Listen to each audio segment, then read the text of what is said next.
So I've just spent a week here in Jordan tasting my way around this beautiful country from Wadi Rum to the Dead Sea to back here in the capital city of Amman. I've tried the local food and the hidden spots. Here's what I found.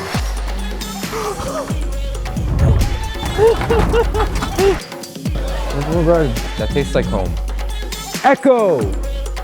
You put any sugar? No sugar? I think I made a mistake. In this episode, I'm going to be traveling through Jordan to show you the incredible food scene that we have here. Welcome to Tasty Corners Jordan.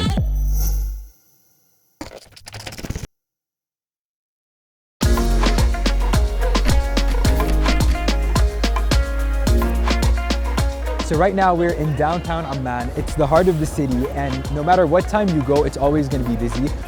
You just gotta walk fast and try not to get hit. Maybe you cut that last part out.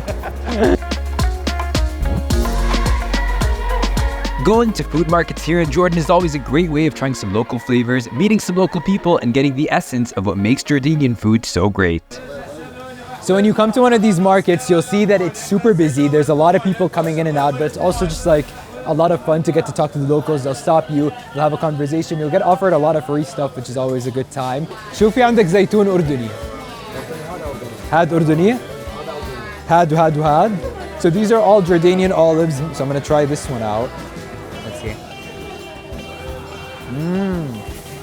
This one's got a little kick. You can also find all different types. So you have Syrian, you have Turkish, you have Greek, you have Palestinian, different types of olives with different spices. ايش أكتر زيتون بتحبيه؟ ايش أكتر زيتون بتحبيه؟ الأخضر. الأخضر? She loves the green the most. ايش اسمك؟ عايدة. Aida. Aida's recommendation is the green olives, you guys. And it's crazy because every corner you smell something different, from the fruit to the spices to the olives over here. Like, you just get to see everything for what it really is. And all the food that you see here is also super organic. It's super healthy. It comes straight from farms to the local people. You kind of just have to throw yourself into the experience. In this series, I'm going to bring you the taste of Jordanian cuisine through the lens of 5 fundamental flavor profiles. The best sweet, salty, smoky, sour, and bitter flavors that you can find here. This one is for all you watching that have a sweet tooth. Nafe.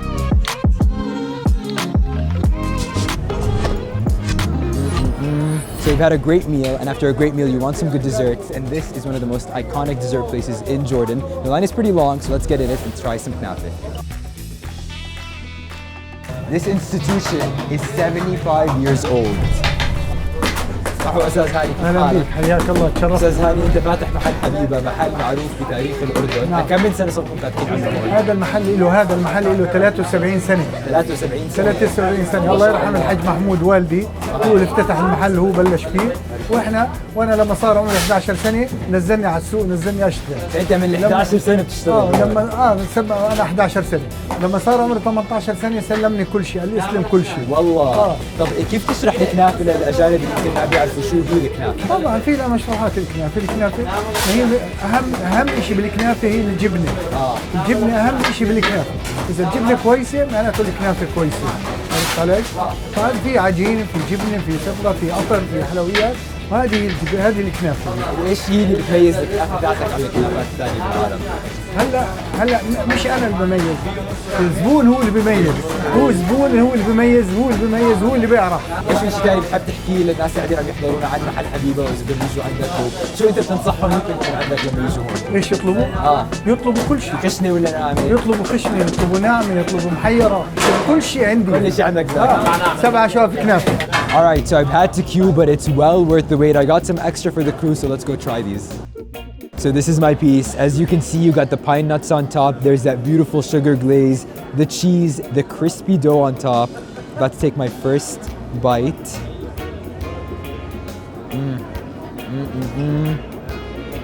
It hits the spot, and I think the crew's enjoying it too. An incredible combination. And yeah, I had to sit there in line for a little bit, but honestly, it's well worth the wait. And if you're here, you know that you're enjoying a dessert with the locals, by the locals. Well, that's the sweet treat ticked off my list, but the food tour around Amman doesn't stop there. So it's currently nighttime here in downtown Amman, and I'm going to take you to get one of the traditional Jordanian juices that you can get. You're going to find stands like this all over the city with fresh pomegranate juice. They also sell sugarcane juice, a little bit of dairy if you want to look right over there. And I think he has my glass ready. كيف حالك؟ شو الأخبار بس الكاسة؟ لسه حبيبي شكرا. شكرا. Yeah, that's good. You can tell it's fresh and it's so sweet. So we're going to Hashim restaurant. This is the most famous falafel place in Jordan. It's arguably the best falafel place in the entire world. Open since the 1950s, 70 years of making falafel. You get pretty good at it, so let's go and make some. All right, so we're here inside the falafel shop making some falafel. عمو كيف حالك؟ الحمد لله والله الحمد لله أنا نشكرك. بتعلمني كيف أعمل فلافل؟ ماشي. حلو كثير. مطعم هاشم قديش صار له فاتح؟ من 56 من 70 سنة 70 سنة واكثر. حلو كثير. طب احكي لي انت هلا برايك مطعم هاشم عنده اذكى فلافل بالاردن؟ أذكى فلافل. متاكد؟ طب اذكى فلافل بالعالم؟ أذكى فلافل في العالم برضه. في عندكم هيك خلطة سرية؟ خلطة سرية بتعمل. احكي لنا شيء. ما هالخلطة دي خلاص 100%؟ 100%. بدك تحكي لحدا؟ لا ولا حدا. وللناس اللي ما بيعرفوا ايش في جوا الخلطة، يعني هيك انه بس خلينا نحكي البيسكس. ممكن اقول لك مثلا بتحط عليها مثلا كمون. كزبرة. حلو.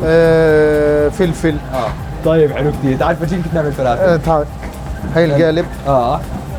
تحطها هيك. هاي هيك. وهي تروح نحط جوا هون. هنا كده. Okay, the world famous Hashim falafels. Let's take a bite. You guys see that steam? It's fresh right out of the fryer. Absolutely delicious. And you also have the food, you have the hummus, you have a little bit of veggies, and you can't go wrong with too much olive oil. Let's take some bites. So usually what I like to do, I take half the bread, and there's really no right way to eat this. Just have some fun, eat whatever you want, a little bit of this, a little bit of that, and enjoy yourself.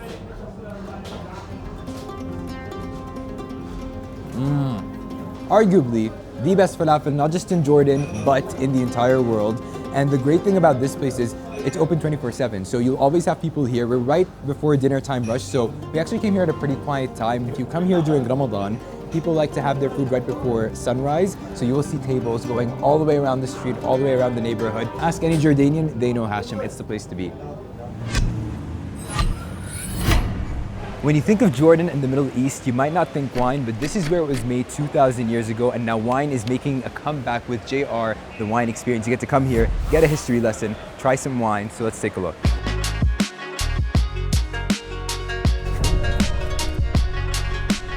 Faris, thank you so much for having me. You're more than welcome. I'm really excited to be here. I want to hear about the history of JR Wines and when did it all start?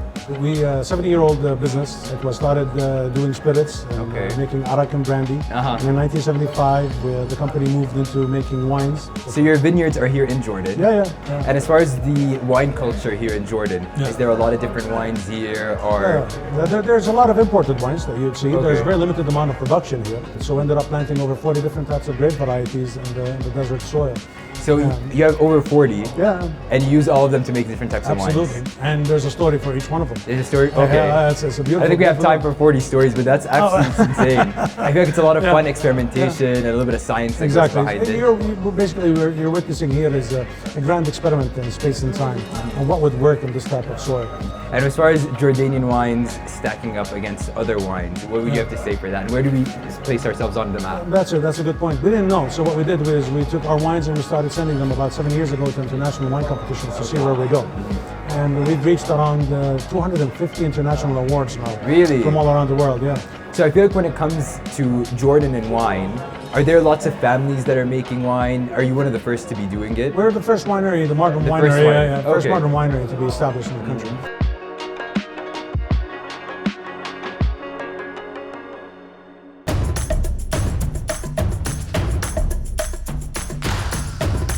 Traveling around Jordan, you get to taste different cuisines and styles of cooking. Today, we're driving down to Mansaf, a city which is only an hour south of Amman but has an incredible history and traditional food scene. I'm in Mansaf, it's about lunchtime and I'm getting hungry. This is a hidden spot right out of St. George's Church. It's called Harat Jdoudna and I'm about to have one of my favorite dishes.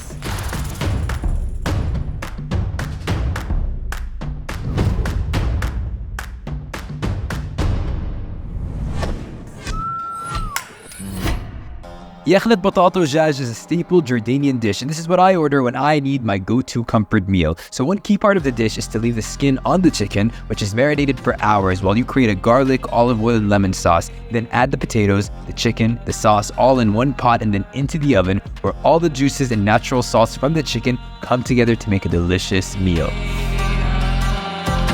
right, this is it. Yakhnet potato jaj. Thank you. It smells so good. So basically what it is it's chicken, it's potatoes with chicken stock. You put some parsley on top. Some people put a little bit of spice. And this is what my mom would make me if I was gonna get sick. So let's take a little piece. And just look at the glaze of the potato right there. It's nice, it's roasted. It smells amazing. All right, I'm excited. Gonna get some chicken with some potato in the stock.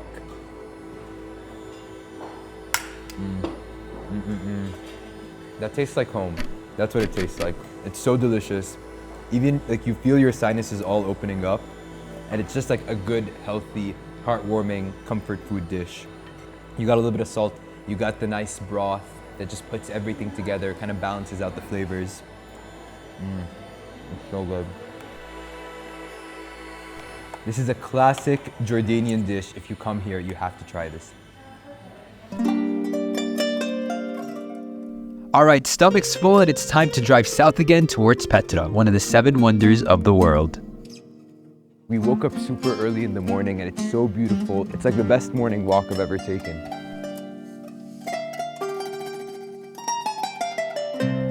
You can watch my day in Petra plus the rest of my epic road trip if you click the link on the video now, or of course you can watch that later. But for now, back to this incredible food tour that I'm on, and all the walking and sightseeing in Petra has left me in need for a much needed energy boost. So I met a Bedouin family and they offered to take me back to their home so that we can have some traditional Arabic coffee. It's not the smoothest ride, but it's definitely part of the adventure. After an interesting ride through the hills of Petra, we finally arrive at the Bedouin camp. All right, Firas, you can tell that I'm from the city because I'm already exhausted, ready for Arabic coffee, and I want that good energy. I heard Arabic coffee gives you that good energy. You come to the right spot.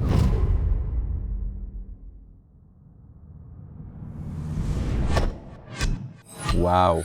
So Firas, what makes Arabic coffee different than your traditional coffee? Our coffee is made by our hand. You see how we make it? Yeah. What do you do exactly? So you get the beans, you toast them. How long do you toast it for? 20 minutes. 20 minutes. And then once that's done, We have to put it here and to use this one to make it very soft. okay. You grind it down. Yeah, then to boil it and to drink it. You put any sugar? Yeah. No sugar, no. No sugar? No. I think I made a mistake. Clearly, I don't really have my coffee etiquette down, so Faris talks me through the traditions of enjoying a Bedouin coffee. So I heard that like you're only supposed to use your right hand. Yes, I have to offer to the right hand too. Because this is a kind of respect. Okay. Yeah. And I accept it with the right Yeah, hand. we accept it with the right hand. When you accept it with the right hand, when you drink it, if you don't want, you just shake it. So that means I don't want any more. You didn't want more. Okay. Seems simple enough, however, Faris explains why you should be careful when deciding how many cups of Bedouin coffee you want to have. The first one is for the guest. Okay. The second one for the mood. Okay. Third one for the assertion. The sword. Yes, but if you drink more than 4 times, then you are not a guest. You are coming like for a war. You're coming for war? Yeah. Right there and then? Yes. Tonight, Yeah. you are allowed to drink 10. Okay, good. Good. I'll try not to go over 4. I don't want to start any wars right now. The smoke keeps blowing here. What's that mean? You are beautiful. When the smoke blows towards you, you're beautiful? Yeah. I like this. I could get used to this. Let's try. Wow, that's so rich. You feel the energy hit you. You will feel the energy, yeah. Yeah. 1 sip, One sip, 10 cc of energy. 10 cc. Good to know. We had a great cup of coffee, and now the sun is setting, so it's time for dinner. And this is the traditional Jordanian dinner. It's called Mansaf. You look up Jordan, and you will see a picture of Mansaf, so let's go see how they make it. Mansaf is our national dish and it consists of goat cooked with fermented yogurt called jamit for many hours. The jamit is then made by straining goat milk through the goat hide and left to ferment in the sun. It has a sour taste initially, but it's then infused with the meat and bones to create a sour, meaty, umami taste.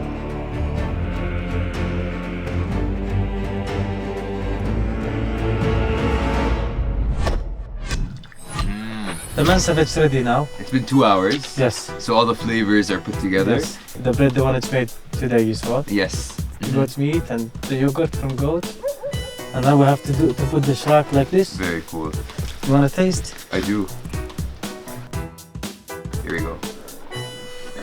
It's like a meaty dairy dish. It's about 7 degrees outside and you have a really nice warm drink. So what's the classic way of eating mansaf? You have to cut bread like this. Okay. And Alright. you can take a meat. Ah! Yeah. Very cool, very cool. Yeah, like this. Let me see. Melts off. Look at that. Let's get a bite. You will That is delicious. You will remember this dinner every time you I come. really will. Every time That's the you best order mansaf I've ever had. Yes. Thank you. Come every day. You have this every day? Almost. Almost every day? Almost. Really? Yeah. That's a good leftover meal. Yeah. Maybe I should Take some. take some home? Yeah, You have a will Tupperware? Yes. And I can just take it with me? Yes. Make a little fire at home? For sure. I love it.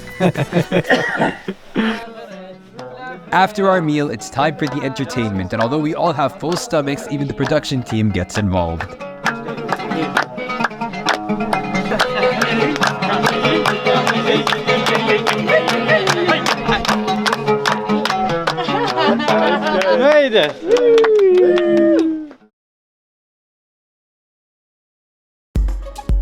Petra was incredible, and the Bedouin family that hosted me were so welcoming, but it's time for me to move on again, and now I'm heading further south into the Wadi Rum Desert.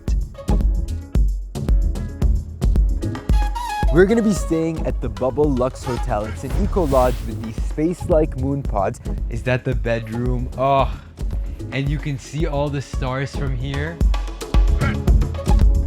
Having done some exploring, I've worked up an appetite and I'm here for a traditional dish cooked in a traditional way.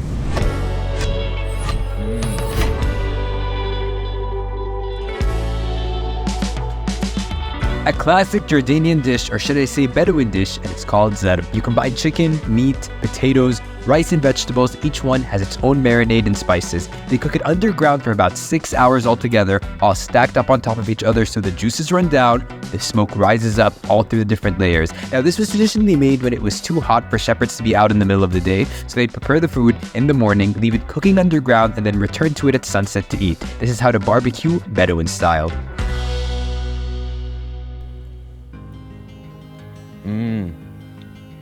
The first thing that hits you is that it's smoky. Smoky, it's been in there for such a long time. That meat is buttery.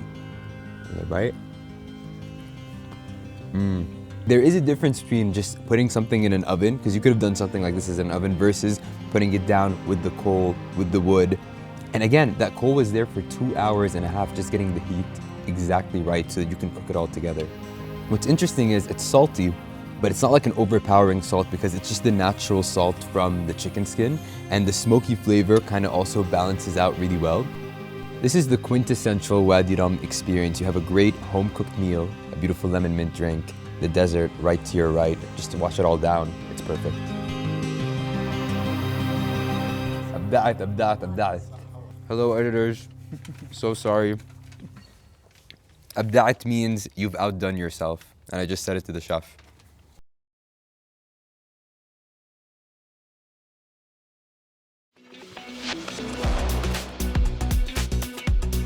I've had the most incredible tasting trip around Jordan, having some amazing meals that can fit any palate. From the sweet to the sour, the smoky to the salty, the bitter, and so much more, you really do have to come to Jordan to experience it all for yourself and not just take my word for it. Please subscribe to More Corners for more amazing travel content, and I'll see you in the next one.